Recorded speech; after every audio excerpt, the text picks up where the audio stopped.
हम chemical kinetics जो +2 chemistry का चैप्टर है हमारे पास, इसका सेकंड लेक्चर जो है वो देखेंगे क्या है। देखिए, सबसे पहले लेक्चर में हमने बात की थी, डिफ़ाइन किया था केमिकल काइनेटिक्स होता क्या है।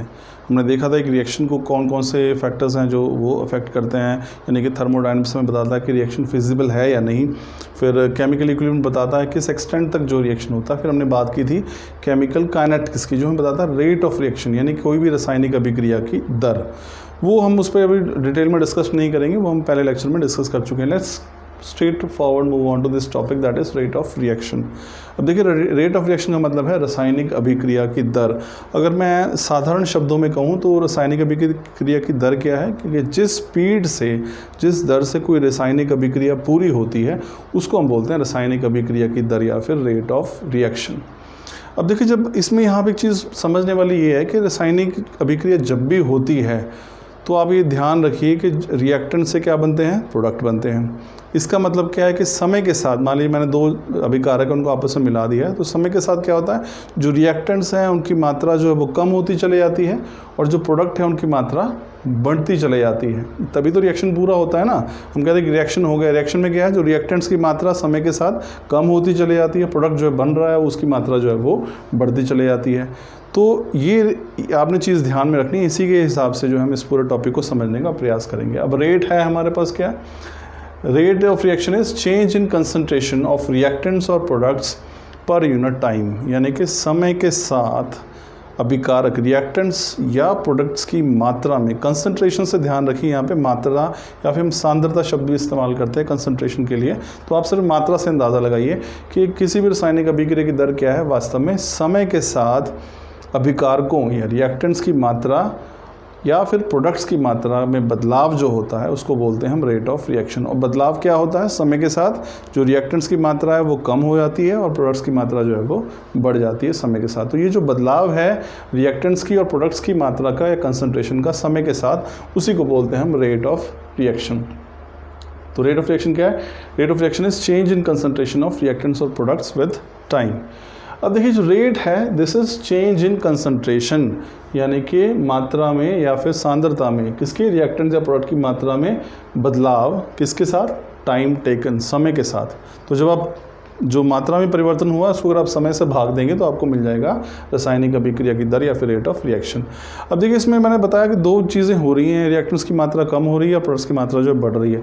तो जो किसी भी रिएक्शन का जो रेट है उसको आप एक्सप्रेस करना, यानी उसको कैसे दर्शा सकते हैं, दो तरीक़ों से दर्शा सकते हैं, दो रूप में। This could be expressed in 2 different ways. कौन कौन से वेज हमारे पास, first is decrease in concentration of any of the reactant. या तो आप रासायनिक अभिक्रिया की दर को किस रूप में दर्शा सकते हैं कि किस प्रकार से किसी अभिकारक या रिएक्टेंट की जो मात्रा है वो कम हो रही है समय के साथ। या फिर दूसरा तरीका क्या हो सकता है, increase in concentration of any of the product, या फिर समय के साथ जो है उत्पाद यानी कि प्रोडक्ट की मात्रा जो है वो कैसे बढ़ रही है, उस रूप में भी आप किसी भी रासायनिक अभिक्रिया की दर को दर्शा सकते हैं। रेट ऑफ केमिकल रिएक्शन को आप एक्सप्रेस कर सकते हैं। तो हमारा ये टॉपिक है, this is expression of rate of reaction. तो rate of any chemical reaction it can be expressed in 2 ways. First is decrease in concentration of any of the product with time, and this is increase in concentration of decrease in concentration of any of the reactant with time and increase in concentration of product with time. अब हम इसको समझते हैं hypothetical reaction से। Consider a hypothetical reaction. Hypothetical का मतलब होता है स्टूडेंट्स काल्पनिक। आप एक काल्पनिक जो है रासायनिक अभिक्रिया समझिए। यहाँ पे R जो है वो P बना रहा है। R यहाँ पे रिएक्टेंट के लिए शब्द इस्तेमाल किया, P जो है प्रोडक्ट, यानी कि R जो है वो रिएक्टेंट है, अभिकारक है, और ये क्या बना रहा है, P प्रोडक्ट बना रहा है। अब हम ये मान लेते हैं, ये देखिए इसको थोड़ा कंसीडर कीजिएगा यहाँ पे। Let R1 and P1 are concentration of reactant and product at time T1। मान लेते हैं कि एक समय था जब हम ये रिएक्शन को स्टार्ट कर रहे थे, उस समय था T1।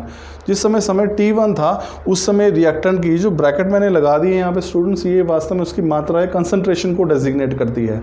यानी अगर मैं R1 को ब्रैकेट में रख लूँ मतलब कंसंट्रेशन ऑफ R, अगर मैं P1 को ब्रैकेट के अंदर रख लूँ मतलब कंसंट्रेशन ऑफ P1। तो जो ब्रैकेट है वो कंसंट्रेशन को डिनोट करती है। मान लेते हैं कि हमारे पास जिस समय हमने रिएक्शन को शुरू कर रहे हैं टाइम T1 था, उस समय R1 की कंसंट्रेशन, जो रिएक्टेंट है उसकी कंसंट्रेशन R1 थी और प्रोडक्ट की कंसंट्रेशन जो है वो P1 थी। फिर एक समय जब रिएक्शन पूरा हुआ तो टाइम हो गया T2। अब T2 जब समय था उस समय रिएक्टेंट की मात्रा कंसंट्रेशन जो है वो R2 थी और प्रोडक्ट की कंसंट्रेशन जो है वो P2 थी। अब हमारे पास यहाँ पे तीन अलग अलग फैक्टर्स आ गए, R1 R2 जो रिएक्टेंट की कंसंट्रेशन है टाइम T1 T2 पे, दूसरी है P1 P2 जो प्रोडक्ट की कंसंट्रेशन है टाइम T1 एंड T2 पे, और दूसरा हमारे पास टाइम है, एक टाइम T1 दूसरा टाइम T2। अब हम यहाँ पे देखेंगे कि अगर मैं समय में जो चेंज इन टाइम है तो उसको हम डेल्टा से डेजिग्नेट करते हैं। समय में कुल परिवर्तन कितना हुआ, मान लो मैंने 0 से शुरू किया था 5 तक चले गया, तो इनिशियल वैल्यू क्या थी 0 थी और फाइनल वैल्यू क्या होगी 5। तो आप टोटल चेंज कैसे निकालेंगे 5 - 0, यानी कि फाइनल वैल्यू में से आप इनिशियल वैल्यू को कम कर देते हैं। तो वैसे डेल्टा टी कैसे निकलेगा, फाइनल वैल्यू क्या थी T2 थी टाइम की और इनिशियल वैल्यू क्या थी T1, तो डेल्टा टी कैसे निकलेगा T2 - T1। डेल्टा टी यहाँ पे क्या है, समय में टोटल जो चेंज इन टाइम। फिर जो स्मॉल चेंज जो रिएक्टेंट्स में हुआ है डेल्टा आर, वो क्या था R2 - R1। R2 जो है फाइनल कंसंट्रेशन थी, R1 जो है वो इनिशियल कंसंट्रेशन थी रिएक्टेंट्स की। फिर हमारे पास डेल्टा पी की बात करते हैं, डेल्टा पी हमारे पास क्या है, this is will be P2 - P1। तो ये आप change in time, change in reactant concentration, change in product concentration. अब ये जो एक्सप्रेशन है इसको हम दो तरीके से एक्सप्रेस कर सकते हैं। पहला क्या है, मैंने आपको बताया कि रिएक्टेंट्स की कंसंट्रेशन जो है वो डिक्रीज़ हो रही है और प्रोडक्ट की कंसंट्रेशन जो है वो इंक्रीज़ हो रही है। अब इसको मैं रिएक्टेंट की फॉर्म में क्या करूँगा तो क्या होगा, रेट क्या होगा, रेट जो है decrease in concentration of reactant divided by time. क्योंकि मैंने आपको पहले बता दिया डिक्रीज़ हो रही है कंसंट्रेशन होगी, जो रिएक्टेंट उसकी मात्रा तो समय के साथ कम होगी, तो रेट को हम कैसे एक्सप्रेस करेंगे, decrease in concentration of R यानी कि रिएक्टेंट एंड टाइम टेकन। तो यहाँ पे this will be equal to minus delta R divided by delta T. Minus sign जो लिया है इसका मतलब ये नहीं कि वैल्यू नेगेटिव है, माइनस साइन का मतलब सिर्फ और सिर्फ इसलिए माइनस साइन लगाया है क्योंकि हम रिएक्टेंट्स के रूप में एक्सप्रेस कर रहे हैं और रिएक्टेंट्स की मात्रा हमेशा कम होती है समय के साथ, इसलिए माइनस साइन लगाया है। समझ में आ रहा है। चलिए, अब ये तो हुआ कंसंट्रेशन की फॉर्म में रिएक्टेंट्स की। हम रेट को प्रोडक्ट की फॉर्म में भी एक्सप्रेस कर सकते हैं। तो what is rate, rate is increase in concentration of product divided by time taken. तो इंक्रीज का मतलब यहाँ पे क्या है, डेल्टा पी, ये प्रोडक्ट की फॉर्म में आ गया है, प्लस साइन हमने लगा दिया, plus delta P divided by delta T. Plus का साइन ये इंडिकेट कर रहा है, इसलिए लगाया गया है ताकि हम ये बता सकें कि समय के साथ प्रोडक्ट्स की मात्रा जो है वो बढ़ती चली जाती है।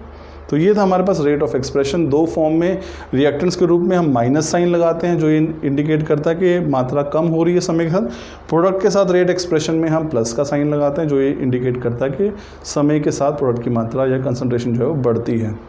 अब इसमें लास्ट जो कंसीडर करना वो हमने यूनिट्स हैं। रेट जो है उसकी reaction of rate of reaction के यूनिट्स क्या हैं, मात्रा क्या है। रेट देखिए क्या है, change in concentration divided by time. तो कंसंट्रेशन को हम किस में व्यक्त करते हैं, कंसंट्रेशन को व्यक्त करते हैं मोल्स पर लीटर में, यानी कि यहाँ पे क्या हो जाएगा हमारे पास, this will be expressed in moles per litre. और टाइम किस में एक्सप्रेस करते हैं, टाइम जो है वो सेकंड भी हो सकता है, मिनट भी हो सकता है। तो यूनिट क्या बन गई, मोल्स पर लीटर पर सेकंड। तो रेट ऑफ रिएक्शन की यूनिट क्या है, मोल्स पर लीटर पर सेकंड या फिर मोल्स पर लीटर पर minute, moles per litre per hour. तो ये इस तरीके से आप जो है यूनिट जो है एक्सप्रेस कर सकते हैं। So this was all about this topic students, rate of reaction. तो ये रेट ऑफ रिएक्शन क्या था, this change in concentration of any of the reactants और products with time. This can be expressed in terms of reactants as well as product. समय के साथ reactants की मात्रा कम होती है, प्रोडक्ट्स की मात्रा बढ़ती है। हम दोनों तरीक़ों से इसको एक्सप्रेस कर सकते हैं। So this was all about this topic, that is rate of reaction. Thank you students.